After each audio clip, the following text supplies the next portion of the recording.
Did you know cutting back on just a few habits could be the key to reaching 100 and beyond? Even if you eat well, stay active, and take care of yourself, there are certain things many people do without thinking that can slowly chip away at their health and longevity. Most longevity experts agree, if you want to live past 100, it is just as important to know what to avoid as it is to know what to do. And the surprising part is, some of these habits may seem harmless, even normal, until you understand their long-term effects.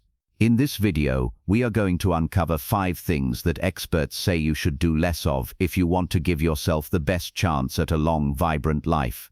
Each one is a subtle but powerful influence on how your body and mind age, and cutting back on them can make a remarkable difference in your health, energy, and outlook. Some of these may confirm what you have suspected, while others might completely change how you think about your daily routines. Stay with me until the very end, because the last one might be the most unexpected, and it could be the key to adding not just years to your life but life to your years.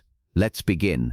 Number 1. Sitting for long periods without movement. One of the most common habits that can quietly undermine your health after 70 is spending long stretches of time sitting without getting up to move. You might think that a few hours in your favorite chair, reading or watching television is harmless, but when those hours add up day after day, the effects on your body can be significant. Extended sitting slows circulation, especially in the legs, which can lead to swelling, stiffness, and even increase the risk of blood clots. Your muscles, particularly those in your core and lower body, can weaken over time, making it harder to maintain balance and independence. When you stay in one position too long, your metabolism also slows down. This means your body is less efficient at regulating blood sugar and breaking down fats, which can raise your risk for conditions like type 2 diabetes and heart disease. Even if you exercise regularly, long uninterrupted sitting can cancel out some of those benefits. It is not about avoiding sitting entirely, it is about breaking it up so your body stays engaged and active throughout the day. This is especially important for seniors because the natural loss of muscle mass with age, known as sarcopenia, can accelerate when the body is inactive for extended periods.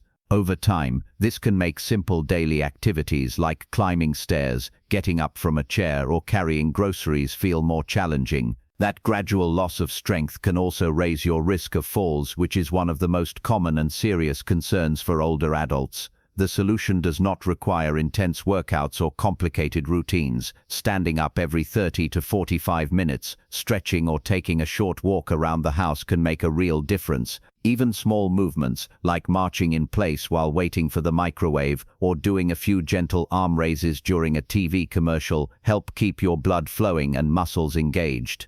If you enjoy hobbies that keep you seated for long periods, try setting a timer as a reminder to stand up and move for a couple of minutes. The goal is to make movement a natural part of your day, not something you only do during designated exercise time. By breaking up long periods of sitting, you are protecting your heart, your muscles, and your mobility. Over time, these small changes add up, giving you a stronger foundation to keep living actively and independently well into your later years. This is not about giving up comfort, it is about making sure your comfort today does not cost you your health tomorrow. Number 2. Overeating at late-night meals.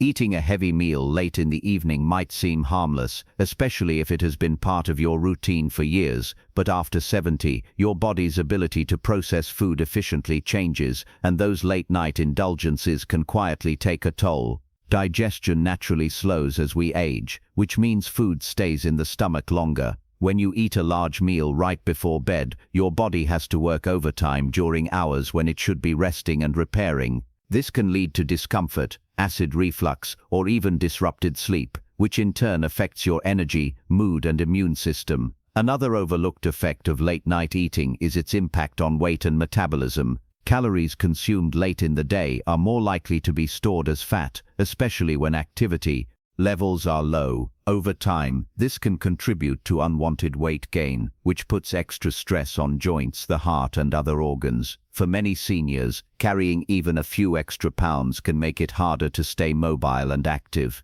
The extra weight can also increase the risk of chronic conditions such as high blood pressure, type 2 diabetes, and heart disease.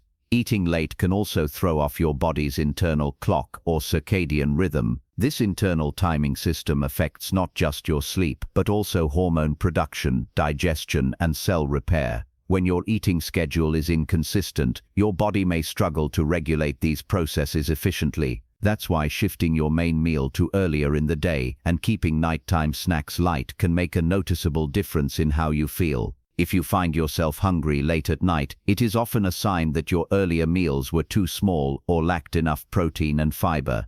Planning a balanced dinner with lean protein, vegetables, and whole grains can keep you satisfied for longer and reduce late-night cravings. If you still want something before bed, choose a light option such as a small piece of fruit, a handful of nuts, or a cup of herbal tea. These can satisfy your hunger without putting unnecessary strain on your digestive system. Changing a long-standing habit, like late-night eating, can feel challenging at first, but the benefits become clear quickly. You may notice you sleep more soundly, wake up with more energy, and even feel lighter and more comfortable during the day. This isn't about strict dieting or depriving yourself. It's about making small adjustments so your body works with you, not against you. If you're still watching this video and finding these insights valuable, please comment number 2 below to let me know you're here. And if you haven't subscribed yet, I recommend you subscribe and turn on the bell so you don't miss any videos. Your support helps us continue creating good content to inform and inspire you. Now let's move forward. Number 3, dwelling on past regrets. Holding on to regrets is like carrying a heavy backpack everywhere you go.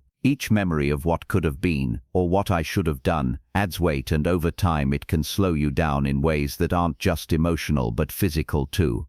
After 70 you deserve to be lighter, not only in body but also in mind. Yet many older adults find themselves replaying old mistakes or missed opportunities, almost as if punishing themselves for things they can no longer change. The truth is, dwelling on the past doesn't undo it. Instead, it steals energy from the present. That mental energy could be spent enjoying today's blessings, deepening relationships, or exploring new hobbies. Regret often comes with its companions: guilt, shame, and self-blame, and these feelings can quietly affect your health. Studies have shown that chronic stress from unresolved emotions can contribute to higher blood pressure, weakened immunity, and even a shorter lifespan. Letting go, on the other hand, can free you to live with more peace and purpose.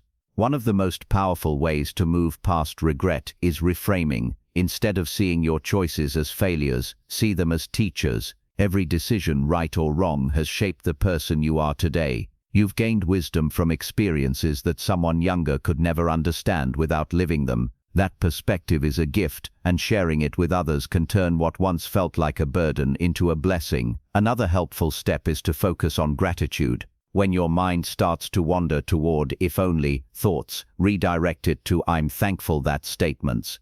This shift doesn't erase the past, but it changes how you carry it. A man I knew, Robert, who was 78, often said, "If I'd done everything right, I'd have missed out on half the lessons that made me who I am." His life wasn't perfect, none of ours are, but he learned to appreciate the crooked path because it led to meaningful moments he wouldn't trade for anything. Releasing regret doesn't mean pretending it never happened. It means acknowledging it, learning from it, and then setting it down so you can walk forward unburdened. Life after 70 can be one of the richest chapters if you allow yourself to be fully present in it. The past has already had its turn, now it's your time. Number 4, overcommitting your time. After 70, time becomes one of the most precious resources you have, and how you choose to spend it shapes the quality of your days. Yet many older adults find themselves saying yes to too many things out of habit, obligation, or fear of disappointing others. It might be agreeing to volunteer every weekend, attending social events you don't truly enjoy, or constantly helping family members at the expense of your own rest. While staying active and connected is important, overcommitting can drain your energy and rob you of the freedom you've worked a lifetime to earn. When you were younger, your calendar may have been packed out of necessity, career demands, raising children, or community responsibilities. But in this stage of life, the goal is different. It's about balance. Saying yes to everything leaves little room for what matters most to you personally. It also increases stress. And stress, even in small doses over time, can take a toll on your immune system, your sleep, and your overall sense of well-being. One of the most liberating lessons you can learn now is that no is a complete sentence. You don't owe lengthy explanations for protecting your time. By setting boundaries, you create space for rest, reflection, and activities that truly nourish you. That might be spending more quiet mornings with a book, tending to a garden, or enjoying unhurried lunches with close friends instead of rushing from one obligation to the next. I once knew a woman named Helen, in her early 80s, who had spent decades as the go-to person in her circle. If someone needed help, she was there. But she eventually realized she was always tired and rarely did the things she actually loved. When she started saying no to some requests and yes to herself, her energy returned and her days felt fuller, even though her schedule looked emptier on paper. Guarding your time isn't selfish, it's an act of self-respect and an acknowledgement that life at this stage is about depth, not constant busyness. By choosing your commitments wisely, you give yourself the freedom to live more intentionally, with enough space to savor each day instead of rushing through it. If you're still watching this video and finding these insights valuable, please comment number 4 below to let me know you're here. And if you haven't subscribed yet, I recommend you subscribe and turn on the bell so you don't miss any videos. Your support helps us continue creating good content to inform and inspire you. Now let's move forward. Number 5, comparing your health to others. It's natural to notice how friends or neighbors are doing, but constantly measuring your health against theirs can quietly chip away at your peace of mind. After 70, every person's body tells a different story. Some folks seem to keep their strength and stamina for decades, while others face challenges sooner. This isn't about who's winning at aging, it's about the fact that no two paths are the same. When you fall into the habit of comparing, you risk losing sight of your own progress and focusing only on what you think you've lost. I've seen this many times. Someone hears a neighbor brag about walking 3 miles every morning and immediately feels discouraged because they can only manage 1. The truth is that neighbor might be dealing with other hidden struggles you know nothing about, and you might have strengths they wish they had. The danger is that comparison shifts your attention from the real question, how can I live my life fully with the body and abilities I have right now, to a false scoreboard that no one really wins.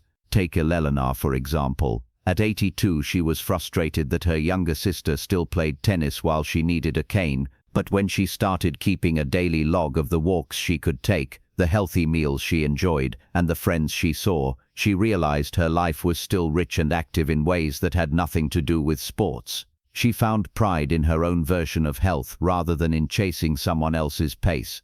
When you stop comparing, you free yourself to focus on your own milestones, whether that's climbing a set of stairs without pain, gardening for an hour, or simply waking up without stiffness. Your health is yours alone, shaped by your history, your choices, and even your luck. Respect it, care for it, and celebrate the victories that matter to you, not the ones that fit someone else's story. This shift not only reduces stress, it also builds a deeper sense of gratitude for the body that's carried you this far. Final thoughts. Living a long, healthy life isn't just about adding years to your time, it's about adding quality to those years. If you've recognized yourself in any of the habits we've talked about today, don't be discouraged. Change is possible at any stage, and even small adjustments can make a meaningful difference in how you feel day to day. Longevity experts often say that it's not the dramatic, once-in-a-lifetime choices that shape your health most. It's the little decisions you make consistently, the ones that either build you up or quietly wear you down. Think of your life like a garden. You don't have to pull out every weed at once or replant everything overnight. You simply start by tending to one area, giving it the care it needs, and over time the whole space becomes healthier and more vibrant. The same is true for your body and mind. You don't need perfection, you need progress. It's also important to remember that aging is not a competition. You don't have to keep up with anyone else, and you don't have to prove anything to the world. Your journey is your own. The goal isn't to live forever, it's to live well for as long as you're here. That means protecting your energy, choosing habits that support your well-being, and letting go of anything that doesn't serve you anymore. I've met people well into their 80s and 90s who still wake up curious, grateful, and eager for the day ahead. They're not focused on what they can't do, they're focused on what they can, and that mindset makes all the difference. You can choose that too. Start where you are, use what you have, and take one step at a time toward a life that feels full and satisfying. Thank you for joining us today. We'd love to hear from you. Leave a comment below and share one thing you learned today and how you plan to use it in your life. Your thoughts are important to us, so don't hesitate to share them. Reading your comments gives us great motivation and encouragement. If you enjoyed this video and found it helpful, please like, subscribe, and share. Your support helps us continue creating good content to inform and inspire you. Thanks for watching, and we look forward to seeing you in the next video.